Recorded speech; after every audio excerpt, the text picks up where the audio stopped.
Welcome to Transformative Principle, where I help you stop putting out fires and start leading. I'm your host, Jethro Jones. You can follow me on Twitter at Jethro Jones.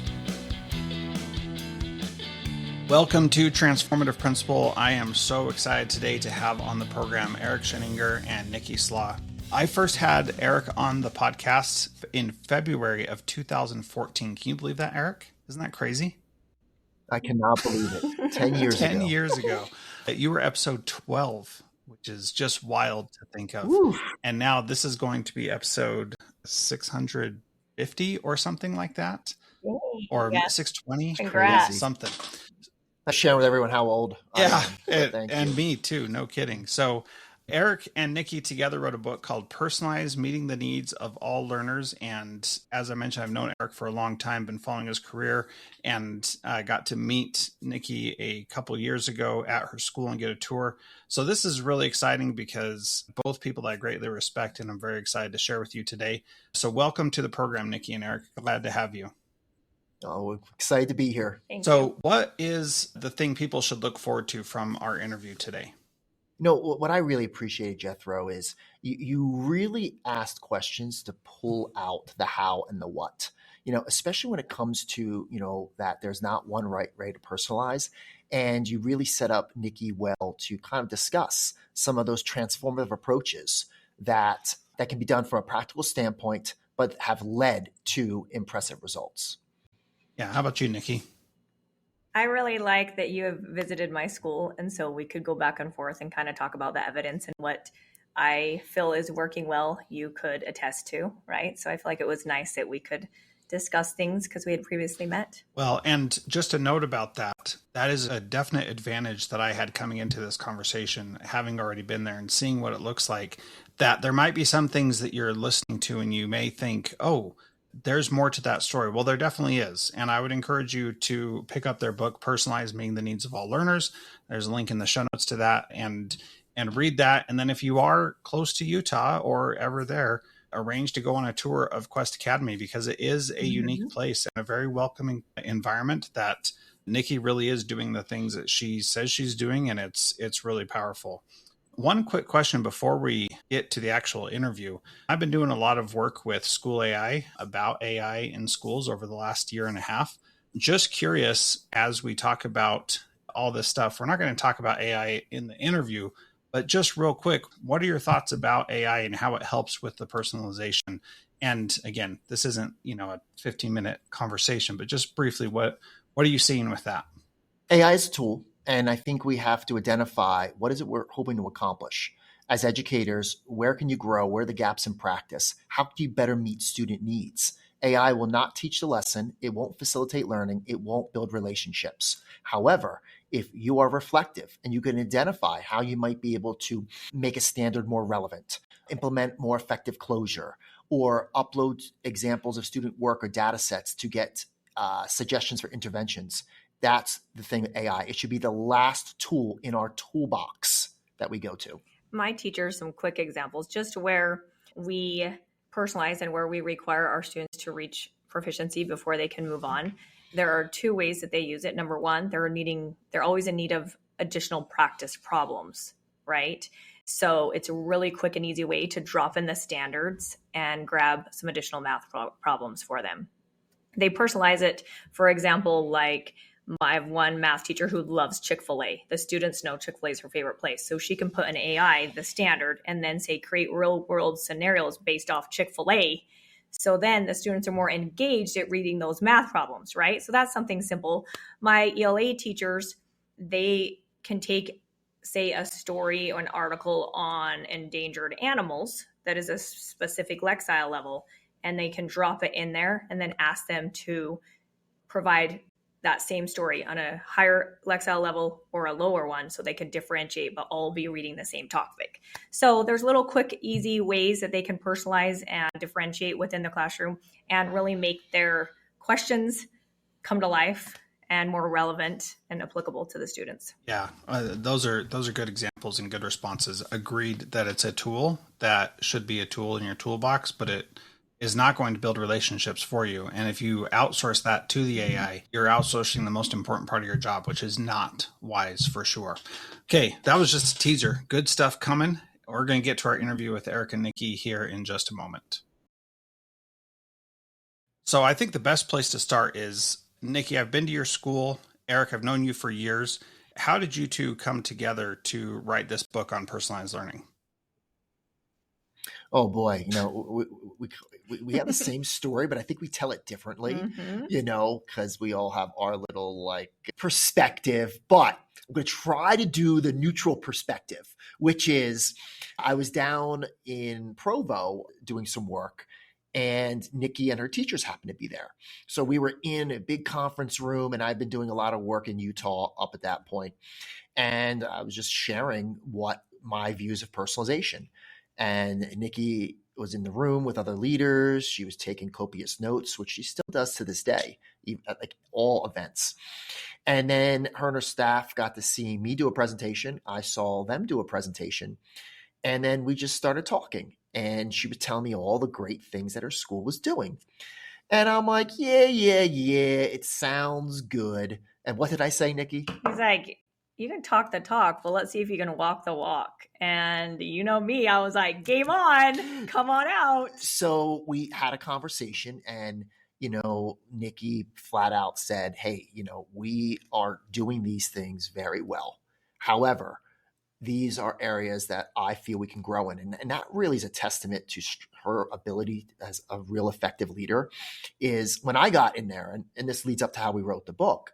When I first visited, I was blown away, like you were, Jethro, when you visited here. I really saw things that I've never seen before. And I'm like, wow, I'm seeing high agency practices such as path and pace, but never to this level. So I was their coach in that year. And literally during that first year, I said to her, I go, you're doing things that I've never seen at scale. You're doing it really well. It's happening in every classroom. I want to pair what you're doing here and fill in the blanks with what the work that I'm facilitating across the world. And then I just asked her, people paid it forward to me. I said, hey, do you want to write a book? And what did you say, Nicki? How did you react? Well, I was obviously so excited. I was like, I'm in, game on. I was so excited. Pinch me now, right? Is this really happening? I feel like I'm just out in the country, this little hidden gem. And so I was fortunate enough to start doing tours a couple of years ago and bring people out to see what we do at Quest and meet my students and my teachers. But I felt this would be a wonderful opportunity just to help impact a larger community, right? And then we started a year ago, we started Table of Contents, and the book was published 10 months later. And that's the story. There we go. Pretty awesome. So tell us a little bit about what Quest Academy is and why it's unique. Because Utah, which is where you're at, has been doing personalized competency-based learning for quite some time. When I was a principal there, we were well on our way to doing those things. But you are, I think, taking it to a different level. And you are a charter school also, so you are operating a little bit differently. So talk a little bit about Quest overall, and then let's get into some specifics after that. Okay. Well, I was an elementary teacher for 10 years in the regular public school system, kindergarten, first, second, and third. Then I was an instructional coach. And then I was offered this job. It was the principal of a secondary school. So we're grades 6th through 9th. And the school board of Quest Academy came to me and they asked me to do 3 things. They said, we want to retain students, retain our teachers, and improve our test scores. So a charter school is kind of like a business, but it's free. So it's a public school. I still take all the same end of level tests as any other surrounding community school, right? So we have the same expectations. We follow the same standards, have all those same guidelines. But the difference is parents can choose for their kids to go here. They put them in a lottery. And then when we have openings, we run the lottery. So it is free. It's a free public school. It's kind of in between a private school and say just your regular community school. So basically, people are not bused to my school. They do have to have transportation to get here. So it's really important to keep the numbers. That's how I kind of reference it as a business. So at the time when they hired me, we had 100 6th graders, but only 25 9th graders. So they said, we've got to do something. We're losing our kids. We're not retaining them. and our test scores were well below the state, and then we couldn't retain teachers. So I was just this crazy little elementary teacher, cheerleader girl that they threw in a junior high setting. And basically, I did my normal walkthroughs and observations, and I realized that, they were doing some traditional things that back when any of us were in junior high, just more the teacher-centered approach and the kids in the rows. And I could tell that those teenagers just weren't engaged because, it's harder to get their attention, right? And so I just had this crazy idea. What if I did what I used to do in my elementary classroom, such as stations and centers and flipped approach, moving the teacher from the front of the room? I really wanted to do small group one-on-one and actually differentiate and meet the needs of all the kids, no matter where they're at, and come up with ways to empower them to want to attend school and to stop being tardy. Because if you really start asking teenagers, why are you tardy? They don't really see the purpose of class and they're bored. They're just like, it's the teacher talking at us, right? So long story short, I just had to be creative and innovative with my approaches. I just took what I had previously done as an elementary teacher and things I had learned from amazing people and books I have read. And I just wanted to try to shake things up in a secondary setting. And another thing is I have a gifted and talented endorsement. And I always felt like those children that could excel or a little bit gifted, we were never really meeting their needs, because if you teach the average, you produce average, right? And so I was thinking, what can I do to help those kids fly? So I needed to come up with a system that would not hold those children back. I believe it's our job as leaders to challenge every single child, no matter how they enter our schools. So I wanted to come up with an approach to where they could do 7th and 8th grade math in 1 year if they wanted, and remove all those boundaries of seat time and everything that was holding them back, and just let them be in the driver's seat of education. So I'm going to add some context to that in terms of what sets them apart. Many schools will put themselves in a box and say, you have to personalize, and all they do is focus on competency-based approaches. Have a kid watch a video, all this. What they've done at Quest is they really have differentiated the process of how they personalize, which we define as all students getting what they need, when and where they need it to learn. And, first and foremost, how do you set up for success? You build in time for teachers to collaborate, for teachers to plan. One thing that I was amazed by was that every Friday, Nicki built into her calendar time for professional learning that she co-facilitates with her teachers. That is time that people like me are not allowed to come, because that time is valued. They built time in for students called Mastery Minutes, where those students actually get that one-on-one support from their teachers based on what they need.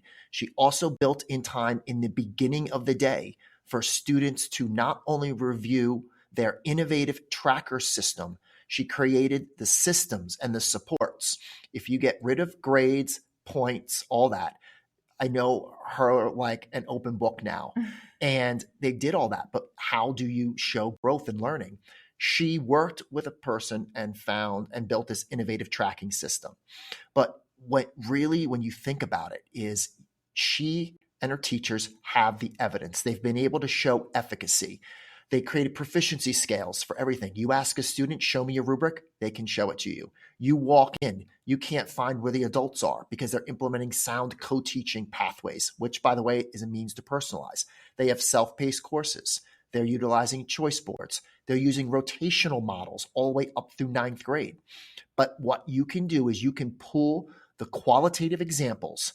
Every time I visit, I'm able to curate evidence to validate that there is not just one way to learn and there's not just one way to personalize.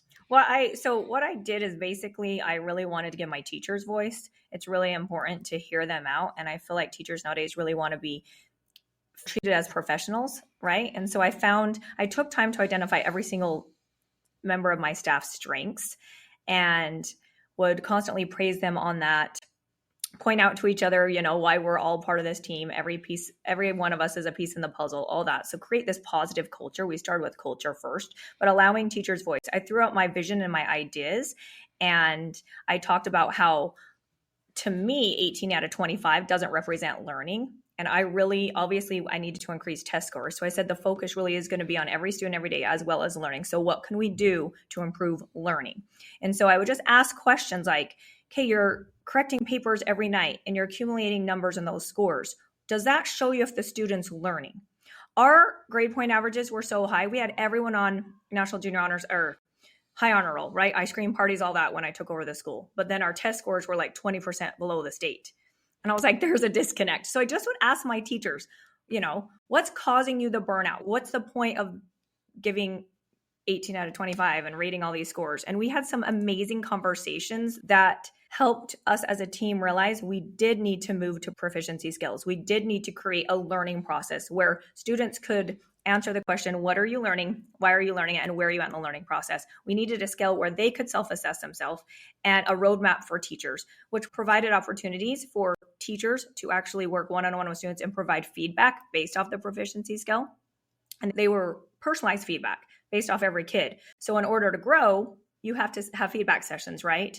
So we just would have meaningful conversations every Friday based off the problems. And again, circling on learning, which helped us continue to grow year after year and start the personalization process. The cool thing is some subjects, say math or computer science, they went the self-pacing route. But other classes, like say history and science, they wanted to use choice boards, give students an opportunity, choose how to learn, choose how to practice, as well as choose how to prove, because that's how they felt they wanted to personalize. So I didn't come in and do a cookie cutter approach and make everyone self-pace or everyone use choice words. I let my teachers choose how they want to personalize based on their subject matter. Well, and their comfort level and their ability, their strengths, their skills, the things that they can handle. Some teachers cannot handle students self-pacing because they feel like it's just chaos. Other teachers thrive in that kind of environment. And what I love about what you said is that you found out what their skills, abilities, and comfort levels were, and then you let them do the thing that made sense to them. And that's something that we forget too often as we're trying to roll something out in education, that it's funny how we say we want personalization for our students, but we don't give personalization to the teachers. And that has to be the case. Like when I was principal in Fairbanks, Alaska, one of the things that I said was, I don't care what you do for personalizing learning, but you have to do one thing this quarter to personalize learning. And that seemed like such a low bar. And all it was a way to say, you just try something that's in your comfort level. And the stodgy old history teacher who didn't want to change anything, she said, okay, I'm going to let my students choose to do a PowerPoint or to do just a presentation without a PowerPoint assisting them. That's my choice. And I was like, great, that's wonderful. But that's all she was comfortable with doing. Whereas other teachers were collaborating across 3 different content areas to make something cool for their kids, that every student was doing their own project. That's fine. Either one of those things work. I want to go back to 2 things. Number 1 is the tracker data. And number 2 is what Eric said about being able to curate evidence. And these 2 things I think are really important. So let's talk first about the tracker data, what that looked like, what that system looks like, and how you implement that so that teachers are able to do their own thing. Let's just talk a little bit about that. Nicki, you start there. Okay, so when you remove points, so I removed points, extra credit, percentages, that's what forced us to make the decision to create the learning process, which is emerging, developing, mastering, and extending. There's not just one way. You can create your own learning process. Those are the words that we had chosen. So that's kind of like our roadmap. We want students to be able to identify if they're in the emerging stage, developing, mastering, or extending per standard, right? So first, I had my teachers choose their power standards, and we vertically aligned and horizontally aligned them. Then we sat down and created proficiency skills. Once we took the state standard, we switched it to an I can statement, and we really focused in on that verb. Too many times it'll say design a model and do this, but we're providing them with a multiple choice cookie cutter test, right? So we really started looking at our assessments, our formative and our summative, and everything that we were doing. And I'm like, does this test prove understanding of this standard? Then obviously their minds are, their wills are shifting and they're going and they're starting to collaborate and work together, and they're realizing that it didn't. So what we did is we started with that mastery standard. Then we went through Webb's Depths of Knowledge, Bloom's Taxonomy, Marzano, looked at all the different verbs. They sat down, created I can statements for emerging, developing, as well as extending. Once we created that, then we created what we call prove-its, which are our summative assessments that are aligned directly to that proficiency skill. Then after that, I allow them to let me know if there's any research-based curriculum or anything that they need me to purchase, digital tools, what do they need? And so they did their own research on what they needed. And the goal would be every student would have to master that standard, right? So then they started being creative in choosing their self-pacing methods, using flipped model or using station notation or using choice words, right? And that's kind of how we started laying it out. But the key thing was everyone had to have a proficiency scale. Everyone had to have a prove it that was aligned to that proficiency scale. And the prove it needed to be very rigorous. It needed to have DOK 1, 2, 3, 4 questions in it. So it'd be very easy for the teacher to assess. If there's no 15 out of 20, how are you going to know if they passed it, right? So it's based off the questions that they put in their assessment or their project. Yeah, so I understand all of it. One thing you just kind of glossed over like it was no big deal at all was that you removed points, extra credit, and percentages. And as someone who's done that, I know how difficult that can be to get people to shift their minds around that. Talk about that process of taking those out. And then Eric, I know you've got experience here, so feel free to jump in also when she's done. My personal experience is I felt I didn't want to cause any confusion with any of my stakeholders, with my school board, with my teachers, with my students, or my families. So I jumped in 100%. I firmly believe if you're going to make a shift like that, you can't just do it in 1 or 2 classrooms or grades. I believe you need to do it completely school-wide. It's not fair to a student to go to math and they're still using the point system, but then go to ELA and they're using rubrics. Do you see how the confusion? So we dove in 100%. I got my school board approval. I explained how the proficient skills would actually showcase more of, obviously prove their learning better than just the 18 out of 25, right? We came up with numerous scenarios and everyone spoke from their heart to help the school board and our community agree with this. But it really wasn't that hard. So many people think it's so hard. When you ask them, how did you earn that A? And they say, well, it was 300 points in chemistry back in the day. If I didn't pass my test, I never went to the teacher and said, will you please reteach it?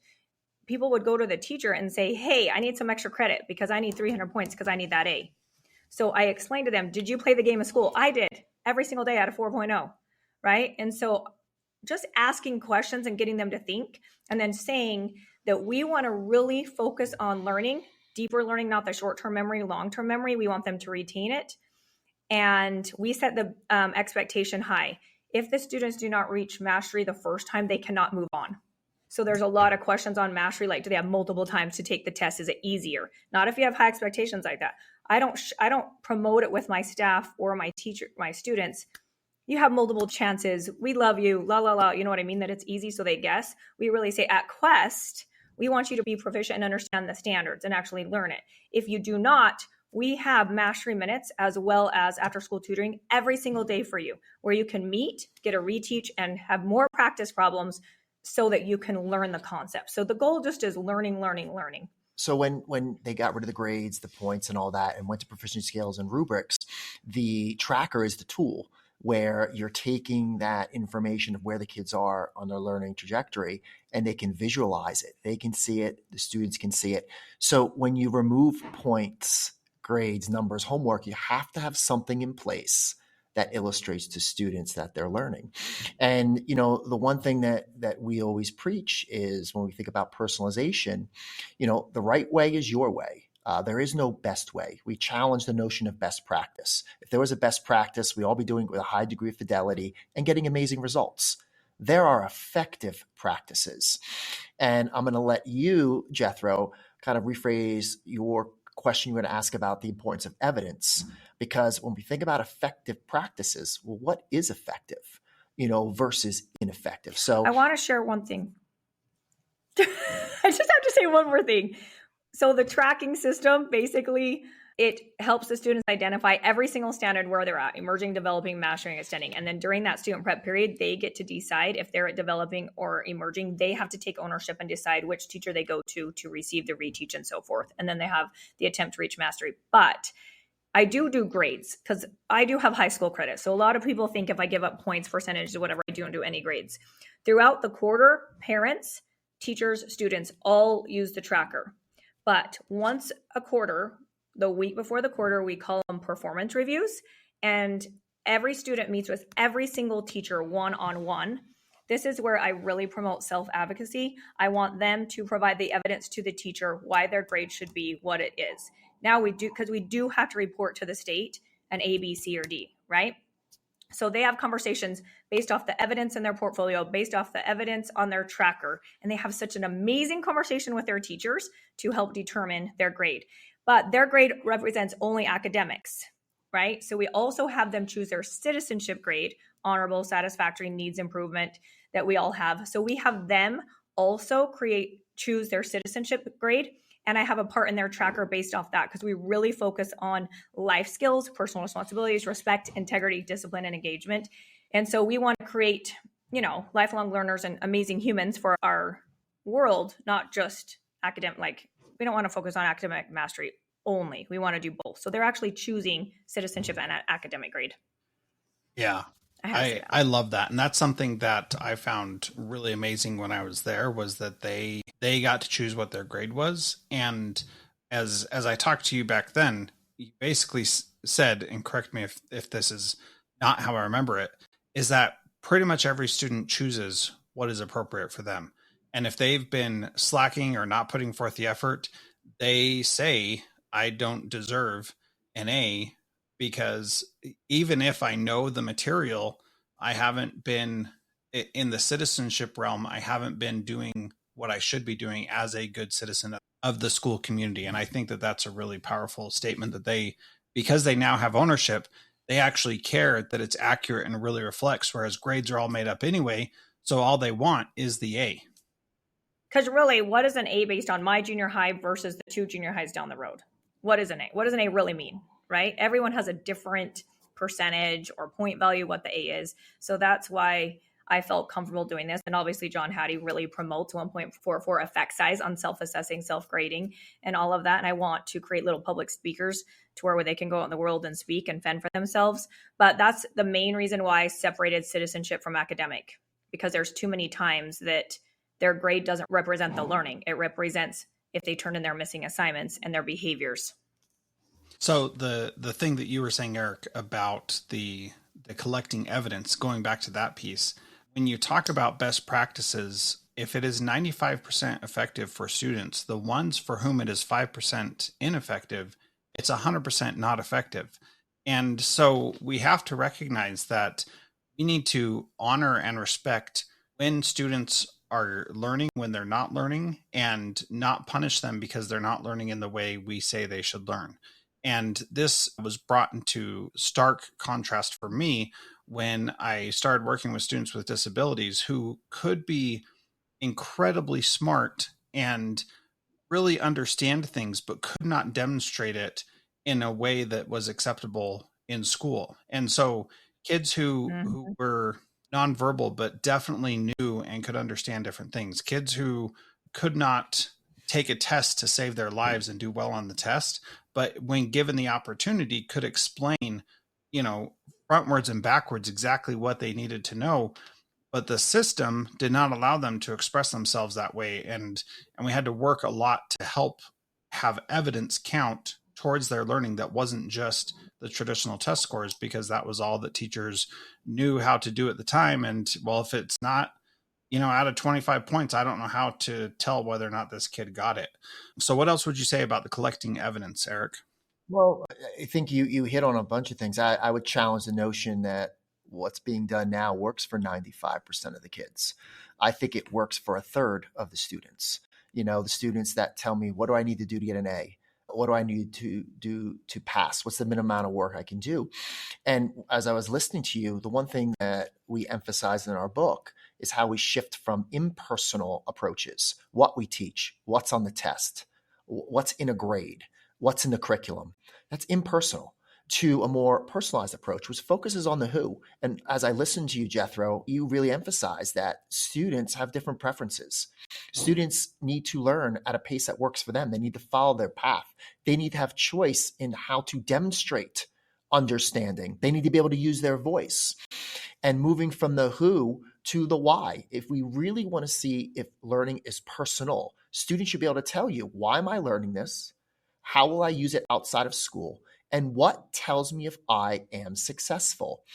And everywhere I go, people tell me, yeah, we're personalizing. And I listen and I'm like, all right, well, sounds great. I would love for you to show me. Because here's what educators say, and this is really important for leaders. Educators want to know, we know the why. How can we do it effectively? And what does it look like? So when we think about clarity, going back to the work of John Hattie, teachers and leaders need to have clarity in whatever they're focused on. So if we're talking about personalization, clarity in terms of what it is not. It's not all kids on an adaptive learning tool where there's no talking, no discourse, no relationship. It's not all students doing the same thing at the same time, the same way. The one thing that Nicki and I emphasize in our book is that there is not one right way to learn. Same thing with personalization. So you could use voice, mini whiteboards, digital tools, dry erase surfaces, aligned to scaffolded, higher thinking questions. Take a picture of it. That's what we do in our presentations. We show people, here's what it could look like, pre-K all the way through grade 12. Choice. Choice can be just choosing how to demonstrate understanding. Choice could be choosing, like you said, to do a more extensive project over a PowerPoint. But choice could be a choice board with scaffolded questions. It can be a playlist. It can be a must-do, may-do. When we think about meeting diverse needs, rotational models where data is being used to group, regroup, target instruction, to differentiate process. And then, when students are involved in choice, when they're in a rotation, that teacher is using data to either pull small group or one-on-one support. You could work on path and pace through flipped lessons, through self-paced courses.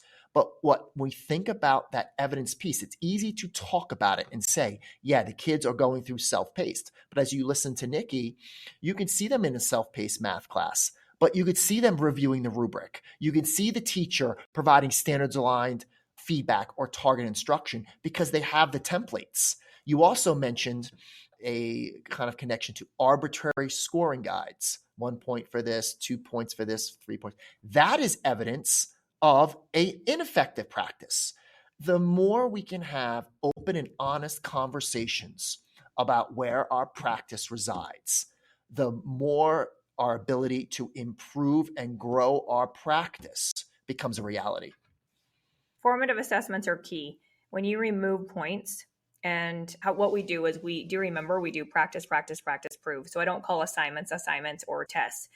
All of our assignments are projects. They're either independent with a buddy group work. Those are called practices. We do not score any of those. The teacher is going around observing, meeting with the groups. They're working together. There's no need to score a practice. But at the end of every class period, they do need to give an exit ticket because I truly, truly need them to look at the formative assessment to see what the practicing they're doing within that class period, what did they learn? Then that teacher takes that information from that exit ticket, and that's how they determine what they're doing the next day and who they need to pull. And by using flipped classroom and choice boards and playlists and stations, they're not in front of the classroom the entire class period. So it gives them time to work with the kids. And if you work with the kids, you form relationships. And if you form relationships, you create an environment where they feel safe to ask questions. They feel safe to take risks and fail themselves. And that's where learning happens. Yeah, for sure. So the other thing is that when teachers are not constantly grading and, entering things in the logbook and stuff like that, they're actually spending their time on that curation of evidence and paying attention to the things that actually matter. And teachers get to spend more time doing the things that they actually want to do. Bethro, you just said the main thing that we stress in our book and our work with educators around the world. Personalization is about maximizing the time that we have with our students. That is the one thing and the only thing that teachers can control. They can control how they leverage the time to meet the needs of their students. Administrators, from a time standpoint, they have to think about, do they make the time to provide timely, practical, specific feedback? So I'm so glad you brought that up. We can go over strategies. We can talk about effective practices. But in a nutshell, if we really want to move the needle with learning, if we want to grow as educators, not more work, better work, And that means maximizing the time that we have with students. And I promise you, they will fall in love with their job again because it's meaningful and purposeful. And they love that I'm trusting them to be creative and innovative and design those choice boards and different things. And teachers are magical. We all went in there for one reason. We all had to create all those lesson plans throughout our undergraduate, right? We've created many lesson plans, all different types. And so when you actually let them design and create, then they really do have ownership themselves in what they're doing, and you can feel their passion when they're teaching, and they just feel respected overall. So it's just a wonderful thing. And I'm sure I let you meet all my teachers. Usually when I do tours, you get to eat lunch with them, so you could probably speak. If I provide a tour, I can obviously talk about this because it's right in my soul and I love everything about it, right? But it's really powerful when you can actually talk to my students or my teachers. And so you could probably attest to, they do not feel overworked or burnout. They feel less stress. Yes, for sure. That was something that I definitely noticed was they seemed like they were not stressed about their work. They seemed like they were enjoying coming to school every day. They seemed like they were loving the work that they do. And I think that this is so valuable, especially when there are teacher shortages. And, we talk about how to attract and retain great teachers. You need to provide them an opportunity to do the things that they love to do, that they are really good at. And one of those things is doing cool things with kids and helping kids learn without all the busy work that goes into being a teacher and all the stuff that you have to do on top in a traditional system. It just is not worth it. All right. My last question is, what is one thing that a principal can do this week to be a transformative leader like both of you? You can each answer that. Well, I don't think we'll say that we're transformative. We try to do what's best for kids. And if others think that's transformative, so be it. But I really think as leaders, nobody likes to be told what to do. Nobody likes to have orders barked at them. Leadership isn't telling people what to do. It's taking them where they need to be. How do you do that? You show people the value. I am not a fan of the term buy-in. If we have to continually get people to buy into something, that goes against everything Dan Pink talks about in Drive: autonomy, mastery, and purpose. We want people to embrace change because they see that is actually going to save them time and do better work. So we talk in the book about, as leaders, creating an environment where it's okay to fail, fostering collaborative environments, feedback, and providing professional learning that is relevant and meaningful. So, when it's all said and done, don't ask others to do what you're not willing to do yourself. That's one thing that Nicki and I have both learned from our experience. And, the last thing is, as leaders, is it's not about throwing the baby out with the bathwater. It's not about revolutionizing and changing everything you do. It's the small shifts to practice done consistently that count. And if leaders can convey that point to their teachers, especially in regards to personalization, they will be in a better position to transform teaching, learning, and their own leadership. Yeah. Nicki? He covered a lot. I really wanted to say those 4 things. You can share something narrow else. it down to I just know, it's one, okay. Nicki. What do you got? One thing. I really believe I'm just a big advocate on creating a team and having teachers, students, and administration just inspire and challenge and support each other every day. And I think it's really important to celebrate wins. And so, like I said, I think the leaders need to find something value in every member of their staff. And I think the teachers need to take time to find something they value in every single student. And when you're constantly talking about the strengths and then celebrate the wins, it just creates this environment that stays positive, right? And we just get rid of any energy vampire sort of, personality. So just creating a happy environment where everyone loves to come to work. That's great. And getting rid of the energy vampires is so important. Well, Eric and Nicki, thank you so much. How would you like people to connect with you if they want to learn more? Of course, there's a link to Personalize, Meeting the Needs of All Learners in the show notes at transformativeprincipal.org. But what's the best way to get in touch with you both? Well, the one thing is that we try to practice what we preach and model. So we have a vibrant Pinterest board aligned to Personalize that shows evidence, all the things that we're writing about, we're seeing. So basically, we're on every social media tool, but check out our Pinterest board on Personalize. For me, ericsheninger.com is a one-stop shop, but I'm on every single social media site. I'm even on TikTok, but I just don't get TikTok, so you can avoid TikTok. I'm on all of them as well, or you can go to nickislaugh.com. So really easy, but we're here to help. We love working with schools and we love answering questions. So yeah, very good. And links to their social media are in the show notes at transformativeprincipal.org. Thank you both so much for being here. It's great to have you. Thanks, Jethro.